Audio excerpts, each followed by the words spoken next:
Hello. Okay, welcome back.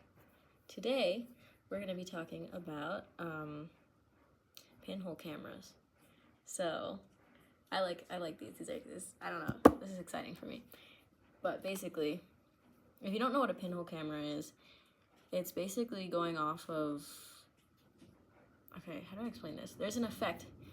Let's say you're in a dark room. There's like no light in this room at all, and you make just one little hole in one of the walls of the room.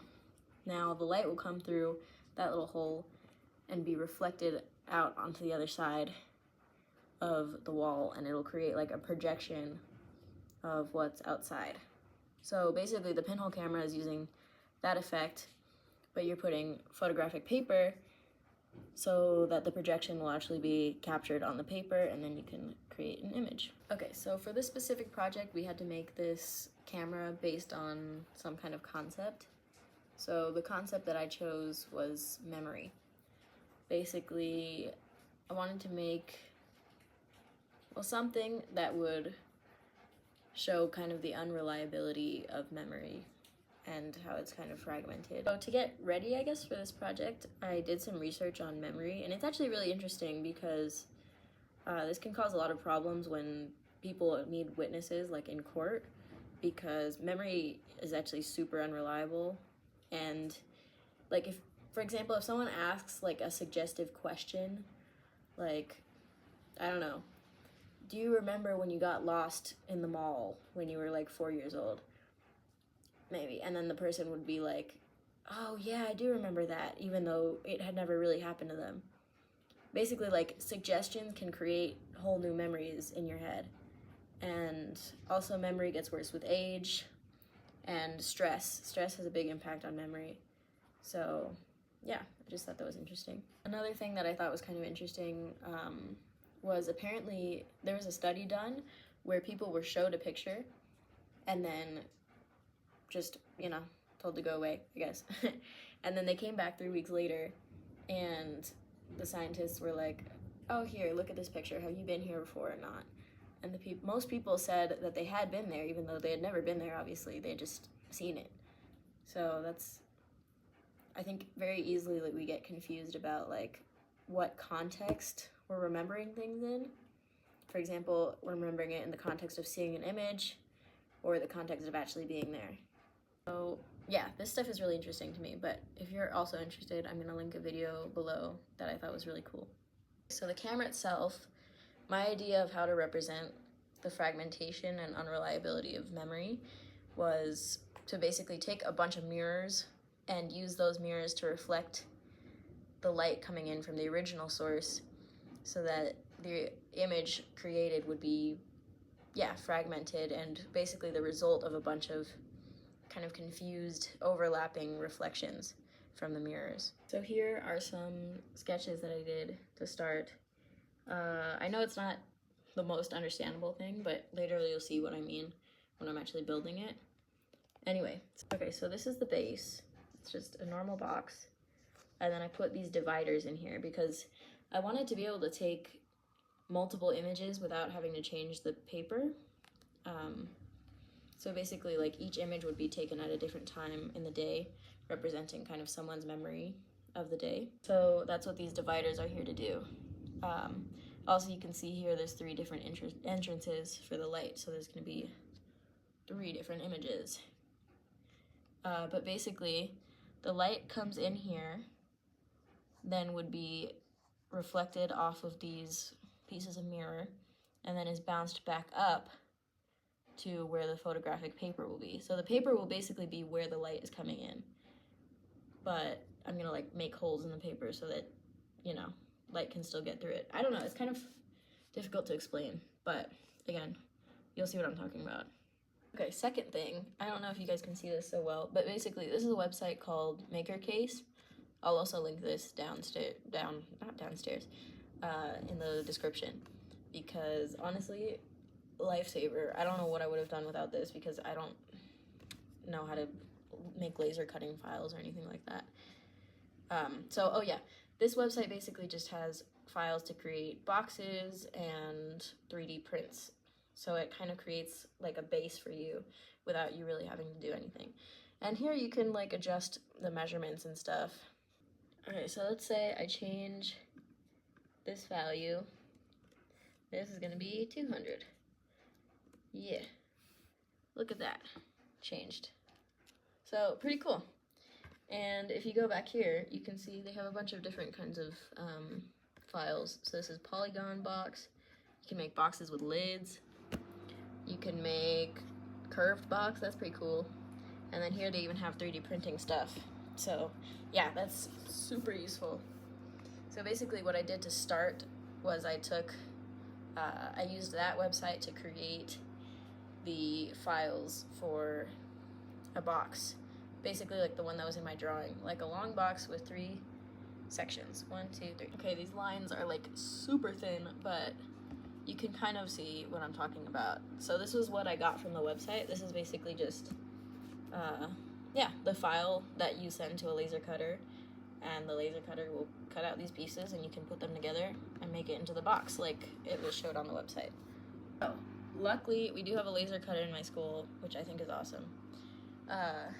But yeah, so here's one of the pieces for an example. It got all toasty at the edges. But you just send that file. You gotta like check what format and make sure all the sizing is right. So I would just ask whoever you're laser cutting with about that. But yeah, it's pretty cool. And if I'm being so honest, I forgot to record myself putting together the rest of the pieces, because I've already started putting together some things here. Here, let me look at that. Oh my god. Anyway, yeah, so these are the pieces. They got these like little edges here so you can just fit all of them together really nicely. And to put them together, just use masking tape, and then to hold it in place while I was like gluing. The glue is still drying on these parts.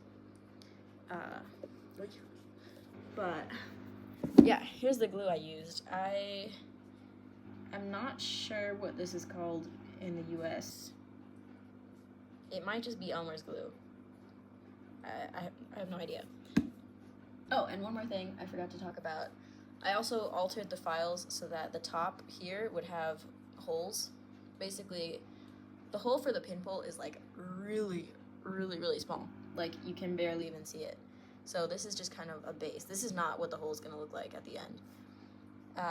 This is just like, yeah, I guess a support for how I'm actually gonna make the pinholes later, and I'll show you what I'm talking about because I did remember to record that we did in school. Yeah, so I think these are like 5 millimeters. I think these are the ones that I did. And yeah, so let me show you how we made the pinholes. Okay, so to make the pinholes, you basically take a piece of aluminum can, any kind of soda can, and I used a pin that you use for sewing, for holding together the clothes. I'm not sure what they're called, but you basically just make a hole. And I'll talk about the size later because we had to change that.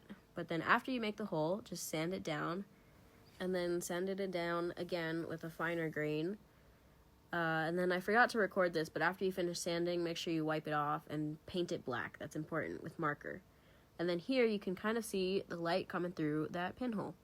Okay, so after you have the estenopos, or the pinholes, then you're gonna want to paint the whole thing black. Well, I guess you don't have to do this, but it helps prevent light from reflecting around inside the box and making the image more unclear. And to stick the mirrors in, basically, I bought a giant mirror, like just the normal ones that go on the wall. Oh, look at that.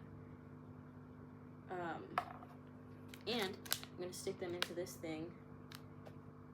It's kind of like clay, I guess. And then stick it into the bottom, because I want them to be pointing out at different angles, not all just flat on the bottom. Okay, so here's the camera with the mirrors in it. Look at that. And I kind of changed the idea. Basically, when I was working, I saw that there was many different sizes of the mirrors being created, so I thought that would be cool to play with. So I started, as you can see, with pretty big pieces, medium pieces, and then small pieces. And then I thought this could represent basically the deterioration of a memory. So it starts in like whole pieces, pretty understandable, and then it goes breaking down more and more as you age or as you forget with the passage of time. And getting back to the Estinopos, this is the top of the finished camera. Ignore the tape that was used for the paper. But basically, we tried this out. If you remember from the video I just showed, the Estinopo, the hole, the pinhole was really, really small. Like, I held it up to the light and you could barely see any light coming through. And here you can see pretty clearly. Basically what happened is that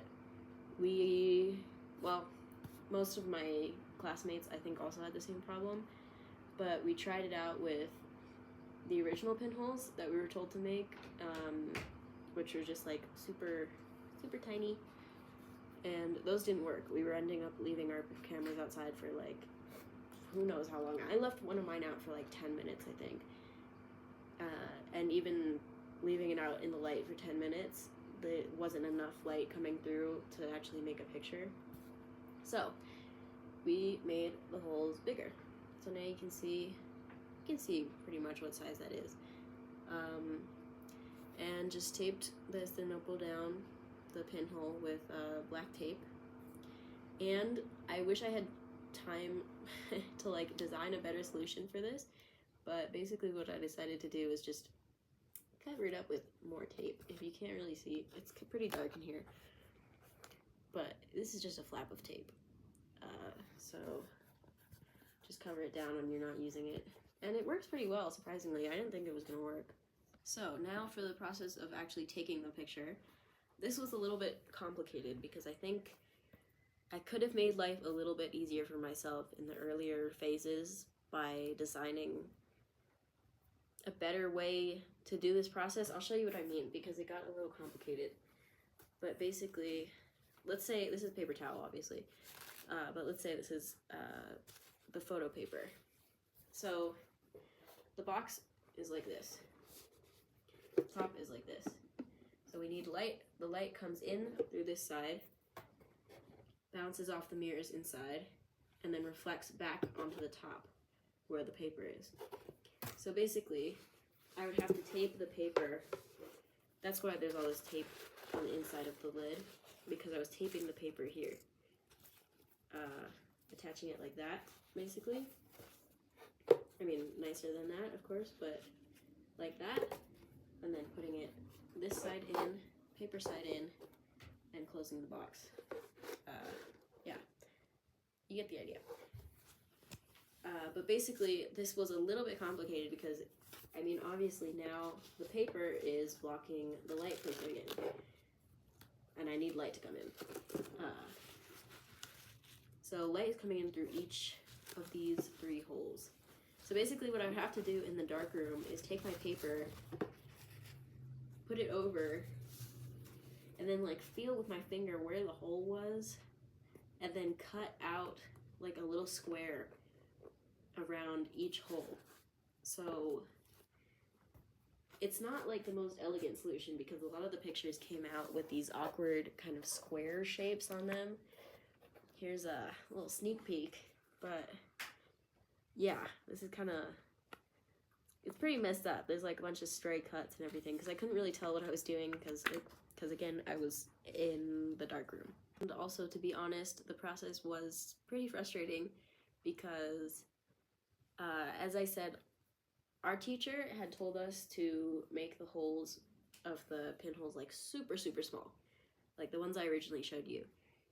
And that just didn't work, and I thought I was doing something wrong because I would leave the camera out there for like really long time. Like I think once I left it out there for like 20 minutes or something, 10-20 minutes, and it just, nothing would show up. All my paper was white, and I think I did at least like 15 tries, and every single picture I took out was white.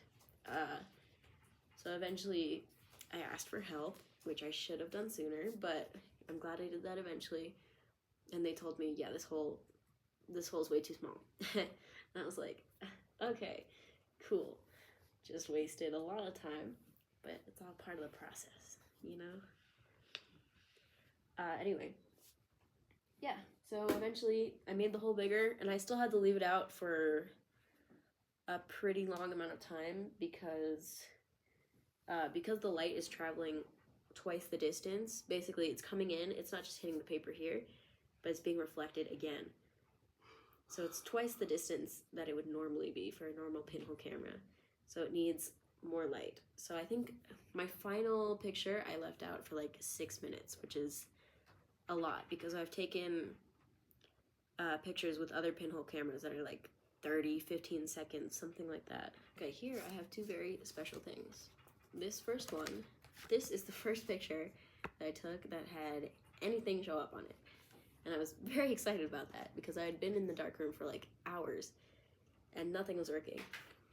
And I got that little smidge. And I thought, wow, that's so cool. And then I tried again and I got this. Honestly, I like this one a lot. Maybe it's just because of like the emotional attachment I have to it, but I think it looks pretty cool. Besides, you know, maybe I messed up like where the hole was supposed to go. But even so, I like it. Here we have a bunch of other tests because after I got that, after I got this picture that I actually liked to come out, the light was gone. It was like 7 p.m. and there was no way I was gonna be able to take more pictures. So there I kind of just gave up because there was no point. But that means I had to come back the next day and the light was different. Everything was different, so it didn't really come out the same way. So this is like the first picture I took, and again, there's like 2 smidges. And here I got some other tries. Not that exciting. I kind of like the little line that was created here. I think that's pretty cool. This one I like. I'm not sure what happened here because it didn't show up like this in any of my other pictures. But sorry, the camera camera quality is really not that great.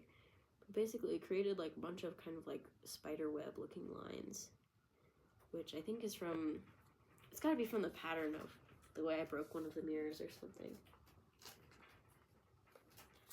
This one, light got in on the side, but honestly, I think it looks kind of cool in a way. And this one, yeah.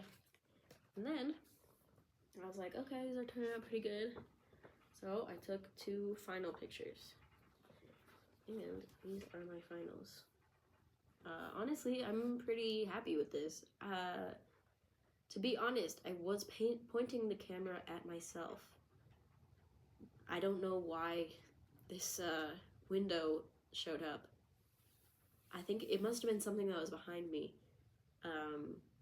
But yeah, so I'm gonna keep working on this after I publish this video and see if I can actually get it to be, you know, focused on my face, because I think that would look really cool. And also I think I'd like to represent specifically the way that your memory of someone changes after you haven't seen them for a while. Like, yeah, I guess you forget them in a way. But, so here's this one. I like it. I'm pretty happy with that.